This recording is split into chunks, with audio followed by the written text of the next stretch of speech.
Hello guys, welcome back to our English class. Today we are going to start our new chapter number 3, The Selfish Giant.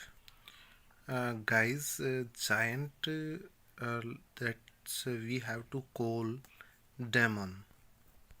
यानी कि giant का जो Hindi meaning है वो है दानव या राक्षस हम कह सकते हैं. एंड दैट सेल्फिश सभी जो स्टूडेंट है वो अच्छे से समझते हैं. सेल्फिश मीन्स स्वार्थी, यानी कि स्वार्थी दानव या स्वार्थी राक्षस. डियर स्टूडेंट्स, आप सभी ने मतलब अपने बचपन में, यानी कि अभी भी बचपना ही है आपका, ये मत सोचना कि लाइक आप मेच्योर हो गए हो. मीन्स काफ़ी स्टूडेंट्स ऐसे भी जो मेच्योरिटी में है, ये मत समझना कि मेच्योर नहीं हुए. बट डियर स्टूडेंट्स, आपको काफ़ी सारी मेहनत करनी है ताकि आप बहुत ही अच्छे एक कह सकते हो नागरिक बनो. एंड दैट बहुत ही अच्छे से काम करो ताकि आप पर प्राउड हो, आपकी फैमिली को, आपके कह सकते हो टीचर्स को, यानी कि और सबसे बड़ी बात आपको खुद को आप पर प्राउड हो. एंड दैट काम ऐसे करो कि मिल कि एक अच्छा नाम हो जाए. एंड दैट मतलब बात इस चैप्टर से भी रिलेटेड है ये कि जो जाइंट है उसको सेल्फिश क्यों बोला गया है. आपने सभी ने मीन्स जब आप छोटे थे तो आपकी दादी से, आपकी नानी से कहानियाँ तो सुनी होगी कि एक राक्षस था, उसने क्या कर दिया. एंड दैट काफ़ी सारी स्टोरीज थी, बहुत ही इंटरेस्टिंग. इवन दैट हमने भी सुनी है, बहुत ही इंटरेस्टिंग स्टोरीज होती थी. और हम सुनते थे बहुत ही मतलब अच्छे मन से. बट इस समय हम उस टाइम को बहुत ज़्यादा मिस कर रहे हैं. तो आप उस टाइम को मिस मत करें, अपने पेरेंट्स के साथ रहें, अपने लाइक जो ग्रैंड पा ग्रैंड मोम है देन उनसे अच्छी अच्छी कहानियाँ, अच्छी अच्छी सीख लेते रहें. तो अब इस चैप्टर पे आ जाते हैं. द सेल्फिश जायंट, कि जो जायंट है वो सेल्फिश क्यों बना, उसके पीछे क्या रीज़न था, तो इस चैप्टर के माध्यम से हम रीड करेंगे. Now let's start our chapter. The giant's garden was beautiful and children love to play in it. जो जायंट का जो गार्डन था, बगीचा था, बहुत ही सुंदर था. And children love to play in it, और जो बच्चे थे मतलब इसके अंदर जो खेलना मतलब पसंद करते थे, या एक तरीके से बहुत ही ज़्यादा उनको प्रिय था. द जायंट, जो राक्षस था, वो सेल्फिश, वो बहुत ही स्वार्थी था. Built a high wall around his lovely garden, उसने क्या किया कि अपने जो बगीचे के चारों ओर एक जो ऊंची जो दीवार थी वो क्या उसको बना दी थी. Children did not enter the garden thereafter, उसके बाद मतलब जो बच्चे थे did not enter the garden, यानी बगीचे के अंदर मतलब एंटर यानी कि प्रवेश नहीं किया उन्होंने. Nor did spring and summer till the giant experienced a change of heart. Nor did spring, न तो मतलब जो स्प्रिंग सीजन यानी कि वसंत जो ऋतु थी, समर टिल न जो ग्रीष्म ऋतु की वहाँ पर उन्होंने प्रवेश नहीं किया. Till the giant experience a change of heart, यानी कि जब तक मतलब जो राक्षस था उसके जो हार्ट में यानी हृदय में चेंज या बदलाव या परिवर्तन नहीं आया. तो यानी कि जब मतलब जायंट के जो हार्ट में, हृदय में या दिल में जब तक चेंज नहीं आया तो वहाँ पर ना तो स्प्रिंग आई और ना समर सीजन था, वो भी वहाँ पर नहीं आया. Every afternoon as they were coming from school the children use to go and play in the giant's garden. Every afternoon यानी प्रत्येक जो दोपहर के समय, दोपहर बाद sorry, as they were coming from school, जैसे मतलब जो बच्चे थे वो स्कूल से वापस आते समय, the children use to go and play in the giant's garden, जो बच्चे थे मतलब उस जायंट के गार्डन के अंदर जाते थे एंड दैट प्ले खेलते थे. It was a large lovely garden with soft green grass, ये एक बहुत ही बड़ा और प्यारा गार्डन था. विद सॉफ्ट ग्रीन ग्रास मतलब सॉफ्ट मीन्स मुलायम या नरम कह सकते हैं, ग्रीन घास मतलब हरी घास वाला. Here and there over the grass stood beautiful flower like star, and there were 12 peach trees that in the springtime broke out into delicate blossom of pink and pale, and in the autumn bore rich fruit.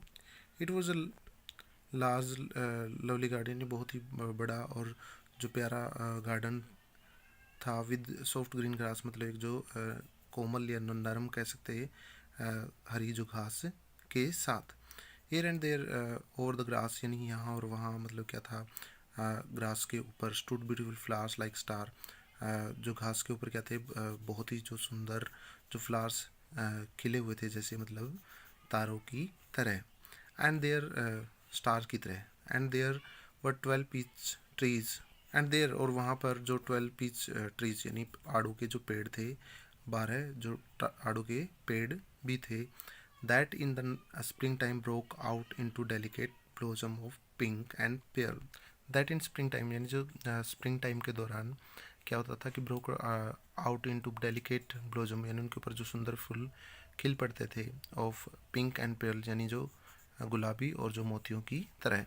And in the autumn bore rich fruit, और जो autumn यानी पतझड़ की जो ऋतु में वो rich fruit यानी जो फलों से वो क्या कर जाते थे, मतलब लद जाते थे, या मतलब फलों से भर जाते थे। The bird set on the tree and sang so sweetly that the children used to stop their games in order to listen to them. How happy we are here, they cried to each other. The birds sat on the tree and sang so sweetly. जो मतलब birds थे वो पेड़ों की ऊपर बैठकर sang so sweetly यानी बहुत मधुर जो गीत गाते, that the children used to stop their games in order to listen to them, और उनको सुनकर मतलब जो बच्चे थे वो अपना जो खेल है वो भी बंद कर देते थे। How happy we are here, यहाँ पर हम मतलब कितने खुश हैं। They cry to each other, वे एक दूसरे के सामने मतलब चिल्लाकर कहते थे। One day the giant come back, एक दिन मतलब जो जायंट था वो वापस आया, यानी जो राक्षस था वो वापस लौट आया। He had been to visit his friend the Cornish Urg and had stayed with him for 7 years. Distance here is Urg like नरभक्षी कह सकते हैं, a cruel giant who eat peoples like that's Urg. He had been to visit his friend. वह अपने जो his friend यानी उसे उसका जो मित्र था द कॉर्निश अर्ज यानी कि कॉर्निश नरभक्षी से मिलने के लिए वो विजिट उनके पास वो गया हुआ था। And had stayed with him for 7 years, और वो लगभग जो 7 साल तक उसके पास रहा। व्हेन ही अराइव्ड ही सा the children playing in the garden, जब वो मतलब वापस आया पहुंचा, उसने देखा कि जो बच्चे मतलब उसके गार्डन के अंदर खेल रहे थे। What are you doing here, he cried in gruff voice. Dear students, here is a gruff यानी बद्धी कह सकते हैं इसको। And the children ran away, what are you doing here, तुम यहाँ पर क्या कर रहे हो। He cried in a gruff voice, एक भद्दी आवाज़ में उसने मतलब चिल्लाकर कहा। And the children ran away, और जो बच्चे वहाँ से भाग खड़े हुए। My own garden is my own garden said the giant, giant ने कहा, राक्षस ने कहा कि मेरा बगीचा क्या है, कि केवल मेरा बगीचा है।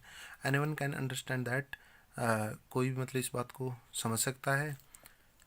And I will allow nobody to play in it but myself, and I will allow nobody to play it but myself, यानी मैं केवल मेरे सिवाय मतलब किसी को भी अलो नहीं करूँगा यहाँ पर खेलने के लिए। So he built a high wall all around it and put up and notice board, इसलिए उसने क्या किया कि मतलब एक हाई वॉल मतलब एक ऊंची जो दीवार थी उसके चारों तरफ मतलब बनवा दी। And put up and notice board, और उस पर मतलब एक जो नोटिस बोर्ड लगा दिया। किस उस पर क्या लिखा था, trespasser will be prosecuted. Trespassers, have you understood the meaning. Trespasser means होता है अनधिकृत तरीके से या रूप से मतलब प्रवेश करने वाला। विल बी प्रोसिक्यूटेड, प्रोसिक्यूटेड होता मीन्स दंडित किया जाना, यानी कि बिना मतलब अनुमति के अगर यहाँ पे कोई प्रवेश करेगा तो उसे क्या मिलेगी, मतलब एक तरीके से दंडित किया जाएगा। He was a very selfish giant, वो मतलब बहुत ही एक स्वार्थी दानव था। The poor children had now nowhere to play, अब जो गरीब यानी बेचारे जो बच्चे थे had no now ever to play, यानी उनके पास कोई खेलने के लिए कोई भी स्थान नहीं था। पुअर चिल्ड्रन यानी बेचारे बच्चे कह सकते हैं। They try to play on the road, उन्हें मतलब जो खेल पर मतलब खेलना कहाँ पर शुरू किया, रोड पर एक तरीके से कोशिश की, या मतलब they try to play on the road मतलब जो सड़क पर रोड पर खेलने का प्रयास करते थे। But the road was very dusty, लेकिन जो रोड था मतलब बहुत ही कह सकते हो धूल से भरा हुआ था, and full of hard stone, और जो कठोर जो पत्थरों से भरा हुआ था, and they did not like it, और वो उसे पसंद नहीं करते थे। They use to wander around the high walls when their lesson were over and talk about the beautiful garden inside. How happy we were there, they said to each other.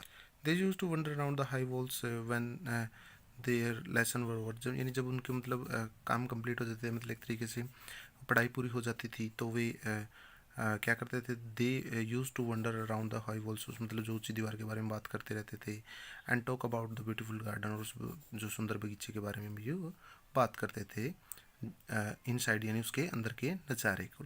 How happy we were there, यानी और सोचते थे, मतलब एक दूसरे से कहते थे, they said to each other, वो एक दूसरे से कहते थे, how happy we were there, यानी हम वहाँ पर कितने खुश थे, किसके अंदर, उस बगीचे के अंदर। Then the spring came and all over the country there was little blossom and little birds. Then the spring came, और तब मतलब जो spring यानी वसंत ऋतु आ गई, and all the over country, और जो पूरे जो देहातों के अंदर या जो वहाँ पे मतलब जो देश थे उनमें दे वर लिटल ब्लॉसम, यानी छोटे छोटे जो फूल थे, एंड द लिटल बर्ड्स, जो छोटे छोटे जो पक्षी थे। Only in the garden of selfish giant is was still winter, और केवल जो सेल्फिश जाइंट का जो गार्डन था उसके अंदर केवल अभी भी मतलब क्या थी, सर्दी का मौसम था। The bird did not care to sing in it as there were no children. The birds did not care to sing, यानी जो पक्षी थे उनको मतलब थोड़ी सी भी कह सकते, पक्षियों को मतलब एक तरीके से परवाह नहीं थी या केयर नहीं थी, टू सिंग इन इट, इसके अंदर आकर गाने में, किसके अंदर, उस बगीचे के अंदर आकर गाने में, एज देवर नो चिल्ड्रन, क्योंकि वहाँ पर बच्चे नहीं थे। And the trees forgotten to blossom, और जो पेड़ थे मतलब उन पर भी मतलब जो फूल है वो नहीं खिले, या मतलब एक तरीके से भूल गए वो। Once a beautiful flowers put its head out from the grass, but when it saw the notice board it was so sorry for children that it slipped back into the ground again and went off to sleep. Once beautiful flowers put it, एक बार मतलब एक जो सुंदर flower ने put its head out from the grass, मतलब घास में से मतलब अपना जो सर है जो ऊपर की तरफ उठाया, but when it's the notice board it, तो जब उसने मतलब नोटिस बोर्ड को देखा, it was so sorry for children, उसने मतलब जो बच्चों के लिए के प्रति क्या हुआ, खेद हुआ, दैट इट स्लिप बैक, और उसके बाद मतलब वो वापस से मतलब सो गया, इन टू द ग्राउंड अगेन, उस जो ग्राउंड के अंदर, and went two of sleep, और दोबारा से मतलब एक तरीके से वहाँ पर सुप्त अवस्था में या एक तरीके से शांत अवस्था में सो गया। The only people who were pleased were the snow and the first spring has forgotten this garden, they cried, so we we will live here all the year round. The only people who were pleased were the snow and the frost. और जो केवल मतलब जो लोग जो pleased means खुश थे वो कौन कौन से थे, स्नो बर्फ, एंड दैट फ्रोस्ट जो पाला, स्नो मीन्स होता बर्फ और फ्रोस्ट मीन्स होता पाला, कह सकते हैं उसको। Spring has forgotten this garden, और जो बसंत ऋतु थी मतलब इस गार्डन को भूल चुकी थी। They cried which lie, so we will live here all the year round, so we will live here all the, इसलिए हम सारा मतलब साल सही है पूरा वर्ष जो यहाँ पर रहेंगे। The snow covered up the grass with her great white cloak and the frost painted all the trees silver। और तब क्या हुआ कि द स्नो कवर्ड अप, जो बर्फ़ ने मतलब जो कवर कर लिया ग्रास को, with the great clock, white clock, की बड़ी सी जो सफ़ेद चादर से, and the frost painted all the trees silver, और जो मतलब फ्रोस्ट यानी एक तरीके से जो धुंध थी या पाला था उसने मतलब पेड़ों को मतलब सिल्वर की तरह पेंट कर दिया था या चांदी जैसा रंग दिया था। Then they invited the north wind to stay with them, और तब उन्होंने मतलब जैसे नॉर्थ विंड को स्टे विद दैम कि उनके साथ मतलब वो ठहरे, यानी उनके पास मतलब मतलब ठहरने के लिए। एंड ही केम, और वह वहाँ पर आया sorry, he was wrapped in फर्स and he rode all day about the garden and blew the chimney pots down. He was wrapped in फर्स, रैप्ड मीन्स लिपटी हुई, और फर्स मीन्स जो कह सकते हो उसको जो बारीक बालों से बने हुए जो ऊनी जो वस्त्र है उनको, यानी कि वह मतलब बारीक बालों से बने जो वस्त्र थे उनके साथ लिपटी हुई थी। And he road all the day about the garden, और पूरा दिन मतलब जो रोर मतलब गरजती रही पूरे दिन उस बगीचे में। And blew the chimney pots down, और अपनी जो मतलब हवा के झोंके से चिमनी पोट्स डाउन, चिमनी के जो ढक्कनों को नीचे गिरा दिया। This is the this is a delightful spot, he said, we must ask hail on a visit. This is delightful spot, ये मतलब एक आनंदकारी जो जगह है। ही सेड, उसने कहा, he must ask hail on visit, यानी कि हमें तो मतलब जो हेल्स मीन्स ओलों को भी यहाँ पर विजिट करने के लिए या आने के लिए कहना चाहिए। सो द हेल्स कम, और जो मतलब ओलावृष्टि थी वो वहाँ पर आई। Every day for 3 hours he rattles on the roof of the castle till the broke most of the slates, and then he ran round and round the garden as fast as he could go. Every day for 3 hours, और प्रतिदिन में 3 घंटे तक ही rattled on the roof of the castle till the broke most the slates, यानी कि castle में से जो दुर्ग छत की जो दुर्ग था ये दुर्ग की जो छत थी मतलब उसके ऊपर मतलब वो ब्रोक मोस्ट ऑफ स्लेट्स, यानी काफ़ी सारे जो स्लेट्स को उन्होंने तोड़ दिया मतलब जैसे वो गिर रही थी उसके कारण। And then he ran round and round the garden as fast as he could go, और उसके बाद मतलब वो क्या करते पूरी तेज़ गति के साथ, यानी फास्ट एज ही पूरी तेज़ गति के साथ उस गार्डन के अंदर मतलब वो घूमती रहती थी। He was dressed in grey and his breath was like ice. He was dressed in grey, यानी यहाँ पे किसकी बात हो रही है, लाइक हेल्स की, यानी कि जो ओले थे ये भूरे कलर के थे, यानी कि एक तरीके से भूरे भूरे रंग के थे। And his breath was like ice, और उसकी जो कह सकते हो कि उसकी जो हवा थी मतलब वो एक बर्फ़ की तरह थी। I can not understand why the spring is so let is coming, said the selfish giant. और तब जो सेल्फिश जायंट ने मतलब अपने आप से कहा कि मतलब मैं ये समझ नहीं पा रहा हूँ कि स्प्रिंग इतनी लेट क्यों है आने में। As he sat at the window, जब मतलब जैसे मतलब खिड़की के पास बैठा हुआ था, and looked out of the cold white garden, और जो मतलब वो ठंडे और जो वाइट गार्डन को वो बगीचे को देख रहा था। I hope there will be a change in the weather, मतलब मैं आशा करता हूँ कि मौसम में जल्दी ही कोई चेंज होगा, या मतलब वेदर में कोई जल्दी ही चेंज होगा, परिवर्तन होगा। But the spring never come, not the summer, लेकिन जो वसंत ऋतु वो कभी नहीं आई, और न ही जो समर यानी कि जो ग्रीष्म ऋतु का आगमन हुआ। The autumn gave golden fruit to every garden but the giant's garden she gave none. जो ऑटम यानी कि जो पतझड़ ने सभी जो एवरी गार्डन यानी प्रत्येक जो गार्डन को गोल्डन फ्रूट दिए, but the giant's garden she gave none, लेकिन जायंट्स के जो गार्डन में उसने बिल्कुल भी कुछ नहीं दिया। Is too selfish, she said, उसने कहा कि मतलब वो जो जायंट है बहुत ही सेल्फिश है, sorry. So it was always winter there, and the north wind and the hail and the frost and the snow dance about through the tree. So it was always winter there, इसलिए उसने मतलब कहा कि मतलब स्वार्थी है। So it was always winter, यहाँ पे हमेशा विंटर, नॉर्थ विंड और जो हेल्स है और जो फ्रॉस्ट है, and that snow dance through, मतलब जो यहाँ पे जो विंटर है जो सर्दी, नॉर्थ विंड यानी जो उत्तरी जो हवाएं हैं वो, हेल्स जो मतलब ओले हैं, फ्रोस्ट जो धुंध है, स्नो जो बर्फ़ है, हमेशा डांस करती रही इन पेड़ों पर, इन वृक्षों के बीच में, या मतलब जैसे मेंशन किया हुआ है। One morning the giant was laying awake in bed when he heard some lovely music. एक दिन जो जाइंट ने मतलब जब लेटा हुआ था, जो बिस्तर से जागा, in bed, awake in bed यानी बिस्तर से जागा, when he heard some lovely music, तब उसने मतलब एक जो बहुत ही सुंदर या मधुर आवाज़ जो या मधुर जो संगीत सुना। It sounded so sweet to hear his ear that he thought it must be the king's musician passing by. It sounded so sweet to his ear, उसके कानों में मतलब जो मधुर आवाज़ पड़ी, that he thought it must be the king's musician passing by, उसने सोचा कि मतलब ये राजा का जो संगीत है जो मतलब उसके पास से गुजर रहा है।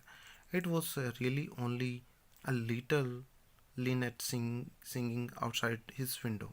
लेकिन जो वास्तविक तौर पर मतलब है कि जो लिनेट जो पक्षी है मतलब उसकी जो गाने की आवाज़ थी जो मतलब विंडो के बाहर मतलब वो गा रहा था। But it was so long since he had heard a music, he had a bird singing in his garden that it seems to him to be the most beautiful music in the world. But it was so long since, इसने मतलब काफ़ी लंबे समय से नहीं सुना था। He had heard a big bird sing in the garden, जो उसके मतलब बगीचे में मतलब एक पक्षी ने काफ़ी समय से मतलब कुछ नहीं गाया था। That it seems to him be most beautiful music in the world, और उसे मतलब एक दुनिया का सबसे मधुर सबसे सुंदर संगीत ये लग रहा था, म्यूजिक लग रहा था, क्योंकि उसने काफ़ी लंबे समय तक मतलब अपने जो कानों से ऐसे मधुर जो संगीत नहीं सुना था। देन द हेल स्टॉप्ड, तब मतलब जो ओलावृष्टि थी वो मतलब रुकी। Dance over his had and north wind kissed roaring, and a delicious perfume came to him through the open casement. तब जो ओलावृष्टि मतलब रुकी, डांसिंग और जो मतलब उसके सिर के ऊपर से डांस कर रही थी, एक तरीके से नीचे की तरफ आ रही थी। एंड द नॉर्थ विंड कैक्स्ट रोड, और जो नॉर्थ विंड ने मतलब जो गर्जना बंद कर दिया। एंड डिलीशियस परफ्यूम के थ्रो, और एक जो मधुर जो गंध थी मतलब ओपन कैसमेट। कैसमेंट मीन्स विंडो, यानी कि एक जो खुली खिड़की से मतलब एक जो गंध आ रही थी वो उसने सूंघी। I believe the spring has come at last, उसने मतलब विश्वास किया कि आखिरकार जो स्प्रिंग थी वो आ गई। सेट द जैंट, जैंट ने कहा। And he jumped out of bed and looked out, उसने मतलब बेड से जंप किया और मतलब बाहर की तरफ देखा। Distance here is comprehension check part first questions. Why the giant called selfish, राक्षस को स्वार्थी क्यों कहा गया? क्योंकि उसने क्या किया था, he didn't want to anybody to play in the garden expecting himself. On one occasion, the children said, "How happy we were here." Later, they said, "How happy we are." Different questions के answer आपको खुद ही मतलब find out करने हैं। After that मुझे send करने हैं। After that इनके जो राइट आंसर है आपको वो थ्रो पिक्चर मिल जाएंगी। It's a part second. To celebrate the return of the children, trees covered themselves with birds and blossom. To celebrate the return to the children, यानी कि जैसे बच्चों की वापसी के आने की खुशी में या प्रसन्नता को मनाने के लिए जो ट्रीज कवर्ड themselves, मतलब पेड़ों ने अपने आप को जो बर्ड्स पक्षियों से और फूलों से कवर्ड कर लिया, ढक लिया। The giants was delighted to see his friends back, especially a little boy whom he loved dearly. जो जायंट था वो मतलब बहुत ज़्यादा खुश था अपने जो फ्रेंड्स को मतलब वापस पाकर। स्पेशली लिटिल बॉय हुम ही लव्ड डेयरली, खास तौर से मतलब उस छोटे बच्चे को देखकर जिसे वो मतलब बहुत प्यार करता था। The little boy soon disappeared only to return much later, जो छोटा बच्चा था वो डिसअपियर्ड हो गया जल्दी ही। Only he return much later, उसके बाद मतलब वो वापस लौटा। He saw most wonderful sight, उसने एक अद्भुत नज़ारा देखा। Through a little hole in the wall the children had crept in, and they were sitting in the branches of the trees. Through a little hole यानी जो in the wall यानी दीवार के बीच में से मतलब एक जो छोटा सा जो होल था। द चिल्ड्रन हैड क्रेप्ट इन, जो बच्चे मतलब जो रेंग कर उसमें से आ रहे थे।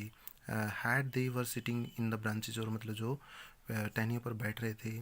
ऑफ द ट्रीज, मतलब पेड़ों की टहनियों पर बैठे थे। In every tree that he could see, there was a little child, and the trees were in every tree that he could see, there was a little child. जो प्रत्येक जो पेड़ पर मतलब एक जो छोटा सा बच्चा जो बैठा हुआ दिखाई दे रहा था। And the children were so glad, and the trees were so glad, sorry, और जो पेड़ मतलब बहुत ही खुश दिखाई दे to have the children back again, क्योंकि बच्चे वापस आ गए थे। That they had covered themselves with blossom, इसलिए जो पेड़ों ने मतलब क्या किया था, उनको फूलों के से मतलब कवर कर लिया था या ढक लिया था। And were waving their arms gently above the children's head, and were waving, और मतलब अपने जो जैसे बाजुओं को मतलब जेंटली मतलब वेव हिलाते हुए अबोव द चिल्ड्रन हैड, इन बच्चों के सिर पर मतलब वो जैसे हिला रहे होते या मतलब प्यार से स्पर्श कर रहे थे। The children were flying about the tweeting with delight and the flowers were looking up through the green grass and laughing. जो the birds were flying about the tweeting with light, और जो बर्ड्स थे, पक्षी थे, मतलब इधर उधर जो ट्वीटिंग विद लाइट चहचहा कर मतलब खुशी से उड़ रहे थे. And the flowers were looking up through the green grass and laughing, और जो फ्लावर्स थे मीन्स फूल थे, मतलब वो ग्रीन ग्रास से मतलब ऊपर देखते हुए हंस रहे थे. इट वॉज लवली सीन, ये बहुत ही प्यारा सीन था, नज़ारा था. Only in one corner it was still winter, केवल उस बगीचे के कॉर्नर में मतलब अभी भी विंटर थी. It was the farthest corner in the of the garden. ये जो मतलब फारदेस्ट कॉर्नर यानी दूर वाला जो कोना था बगीचे का. And in it was standing little boy, और इसके अंदर मतलब जो एक जो लिटिल बॉय वो स्टैंडिंग, लिटिल बॉय एक जो छोटा सा बच्चा वहाँ पर खड़ा था. He was so small that he could not reach up the branches of the tree. वो बहुत इतना छोटा था कि मतलब वो पेड़ों की टहनियों तक मतलब वो नहीं पहुँच पा रहा था. And he was wondering all round it crying bitterly, और वो मतलब वंडरिंग अराउंड मतलब चारों ओर मतलब चक्कर काट रहा था, क्राइंग बिटरली, और ज़ोर ज़ोर से मतलब रो रहा था. एक तरीके से वो कह सकते हैं कि मतलब बिटरली फूट फूट कर रो रहा था. द पूर tree was still covered with forest and snow, and the north wind come blowing and roaring about it. बेचारा जो पेड़ था अभी भी स्टिल कवर्ड विद फॉरेस्ट, जो भी मतलब जो फॉरेस्ट से और जो स्नो से मीन्स पाले से और जो बर्फ़ से भी ढका हुआ था. And the north wind was blowing and roaring about it, और ऊपर से जो नॉर्थ विंड थी और मतलब एक तरीके से रोर कर रही थी और बह रही थी. Climb up little boy said the trees, पेड़ ने कहा मतलब छोटे बच्चे चढ़ जाओ, ऊपर चढ़ जाओ. And it went its branches down as low as it could, और उसने अपनी ब्रांचेस को मतलब नीचे झुकाया जितना वो कर सकता. But the boy was too tiny, लेकिन जो छोटा बच्चा था वो बहुत ही छोटा था, टाइनी था. डियर फ्रेंड्स, इस पार्ट में इतना ही. बाकी का जो चैप्टर है वो नेक्स्ट पार्ट में आपको मिल जाएगा. एंड इस पार्ट के मीन्स फर्स्ट पार्ट के जो क्वेश्चंस हैं वो आप अच्छे से फाइंड आउट करके मुझे सेंड करें. Thank you.